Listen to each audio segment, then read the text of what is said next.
এখন আমরা চলে এসেছি নীলকুঠি সাহেবের বাড়ির সামনে।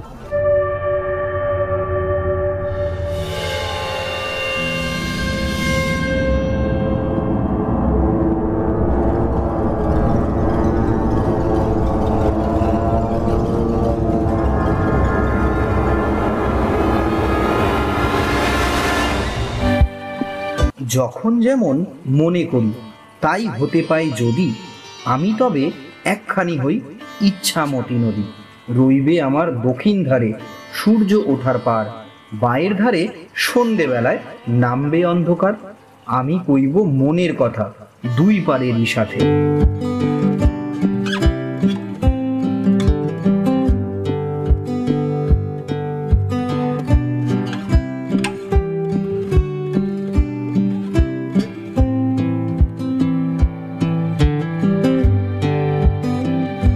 Hello friends, welcome back to Tarun amazing world.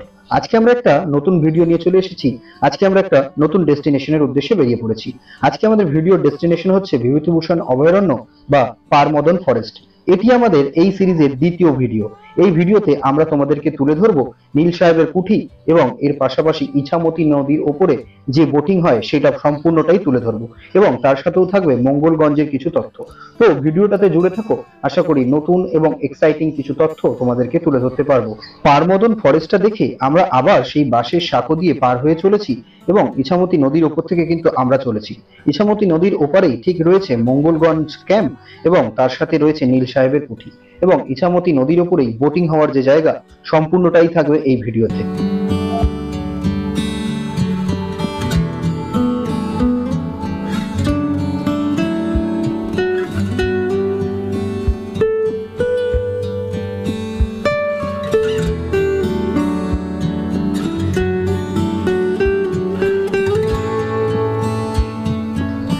Finally আমরা বাঁশের সাঁকো হয়ে ইছামতি নদী কিন্তু পার হয়ে এপারে চলে এসেছি।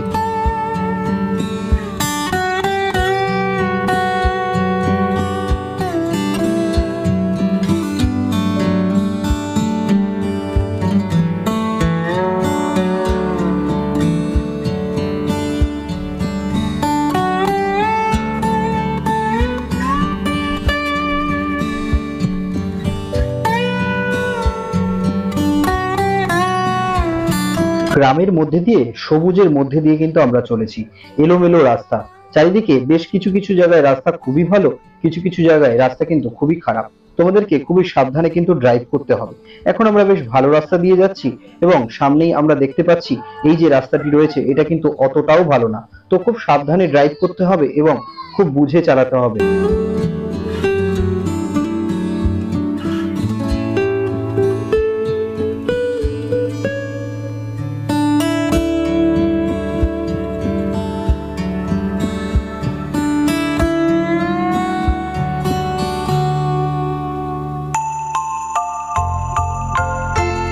এখন আমরা চলে এসেছি নীলকুঠি সাহেবের বাড়ির সামনে, অথবা নীলকুঠি বলা যায়, নীল সাহেবের বাড়ি। তো এই হচ্ছে সেই নীল সাহেবের বাড়ি। এখানেই নাকি তার অতৃপ্ত আত্মা এখনও নাকি ঘোরাফেরা করে। নীলকুঠির ভেতরটা গিয়ে তোমাদের দেখাবো।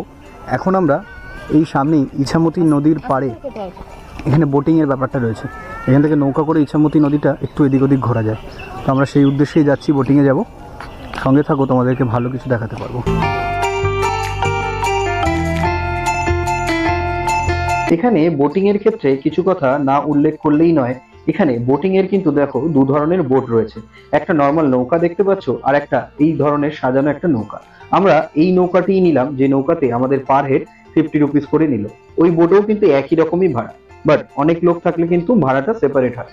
তো সেইভাবে বুঝে তোমাদের কথা বলে এটা ডিসাইড করতে হবে। আমাদের ক্ষেত্রে পার হেড 50 রুপিস করে ভাড়া নিয়েছে এবং আধা ঘন্টা পুরো ইছামতি নদীর ওপরে আমাদের কিন্তু ঘোরাবে।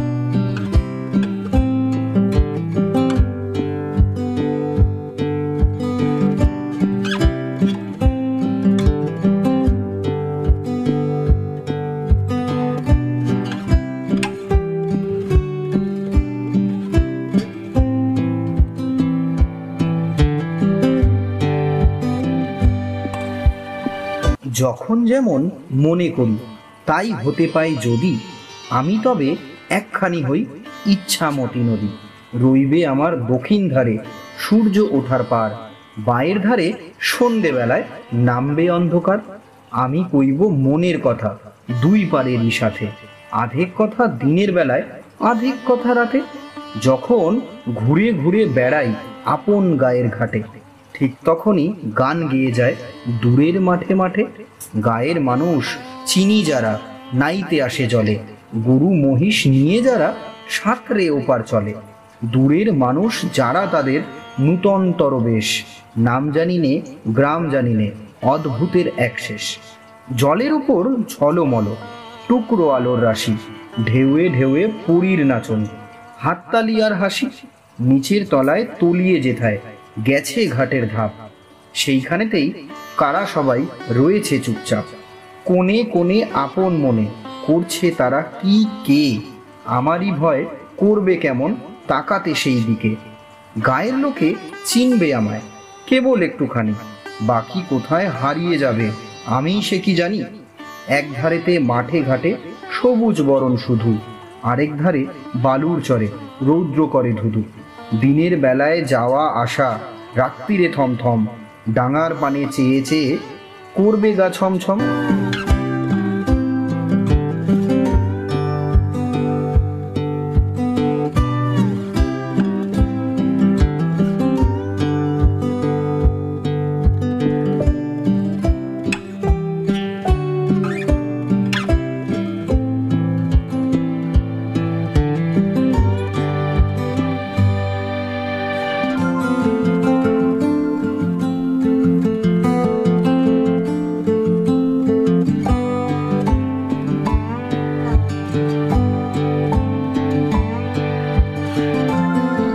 বিভূতিভূষণ বন্দ্যোপাধ্যায় তার ইছামতি উপন্যাসে বলেছেন, ইছামতির যে অংশ নদিয়া ও যশোর জেলার মধ্যে অবস্থিত, সে অংশটুকু রূপ সত্যি এত চমৎকার, যারা দেখবার সুযোগ পেয়েছেন তারাই জানেন।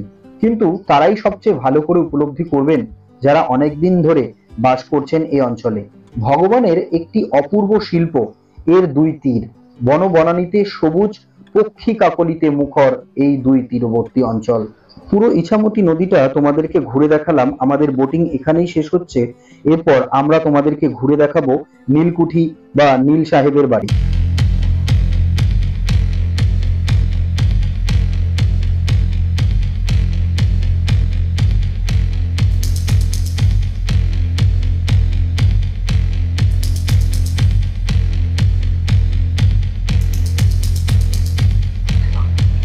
ভূতের দেশে আপনাকে স্বাগত জানাই। মঙ্গলগঞ্জ বা নীলকুঠি এটি এমন একটি গ্রাম যেখানে ব্রিটিশরা স্থানীয় কৃষকদের ওপর নির্মম নির্যাতন চালিয়েছিল এবং স্বদেশী আন্দোলনের সময় অনেক স্বাধীনতা সংগ্রামীর মৃত্যু হয়েছিল এখানে।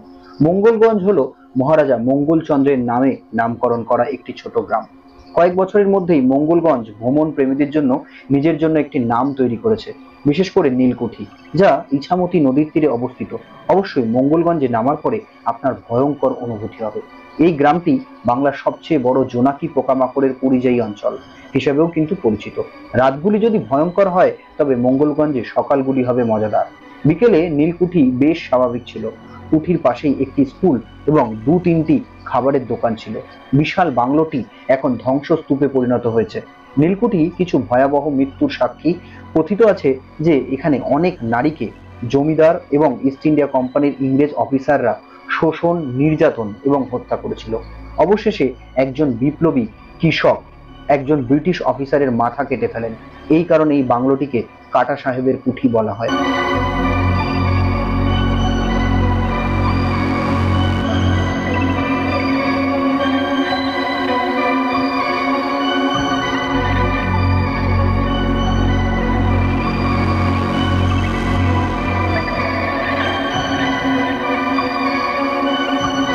নীলকুঠি সম্পর্কে ঐতিহাসিক তথ্য জানতে হলে যদি একটু ছোট করে বলি, পশ্চিমবঙ্গের বনগাঁর নীলকুঠি হলো ব্রিটিশ রাজত্বকালে নীল চাষ এবং বাণিজ্যের সাথে সম্পর্কিত একটি ঐতিহাসিক ভবন।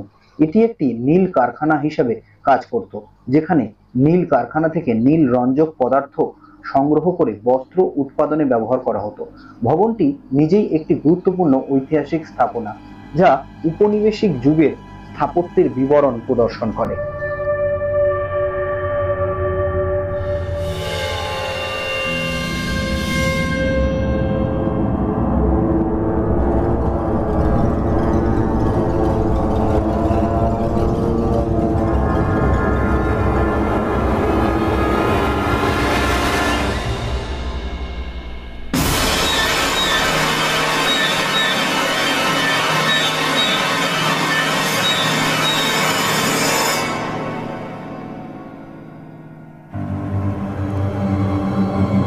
মঙ্গলগঞ্জ বা নীলকুঠি এলে তোমরা কোথায় থাকবে, কিভাবে তোমরা রাত্রি যাপন করবে এখানে, তার একটা ছোট্ট অভিজ্ঞতা বা তার একটা ছোট্ট ডিটেলস তোমাদের কাছে শেয়ার করছি। আমরা এক্ষেত্রে মঙ্গলগঞ্জে যখন এসেছিলাম, মঙ্গলগঞ্জে আমরা সকালে এসে রাত্রি বাড়ি ফিরে গেছি। আমরা এখানে কোথাও থাকিনি, কিন্তু ভিউয়ার্সদের উদ্দেশ্যে বা তোমাদের উদ্দেশ্যে আমরা কিছু তথ্য আমাদের ভিডিওর মাধ্যমে শেয়ার করে রাখছি, যাতে পরবর্তী সময় তোমরা যদি আসো তাহলে তোমরা কোথায় থাকবে সেই নিয়ে কোনো রকম যাতে সমস্যা না হয়। সো এখানে বেশ কিছু ক্যাম্প রয়েছে। মূলত এখানে অনেক ক্যাম্প নেই, তার মধ্যে রয়েছে মঙ্গলগঞ্জ ক্যাম্প, নীলকুঠি সেফ ট্যুরিজম ক্যাম্প এবং মঙ্গলগঞ্জ টুইং লাইট ক্যাম্প। এই সমস্ত ক্যাম্পেরই ফোন নাম্বার এবং ডিটেলস আমরা আমাদের ডেসক্রিপশন বক্সে দিয়ে রাখবো, তোমরা অবশ্যই চেক আউট করতে ভুলো না। তো আজকের ভিডিও এই পর্যন্তই। Thanks for watching. আমাদের পুরো ভিডিওটা দেখার জন্য অসংখ্য ধন্যবাদ। আমাদের চ্যানেলে তোমরা যদি প্রথমবার ভিজিট করে থাকো তাহলে অবশ্যই সাবস্ক্রাইব করতে ভুলো না, এবং ভিডিওটা যদি ভালো লেগে থাকে অবশ্যই লাইক করে দিও। তো দেখা হচ্ছে পরের নতুন কোনো ভিডিওতে, নতুন কোনো ডেস্টিনেশনে। ততক্ষণ সবাই সুস্থ থেকো, ভালো থেকো। জয় হিন্দ, বন্দে মাতরম।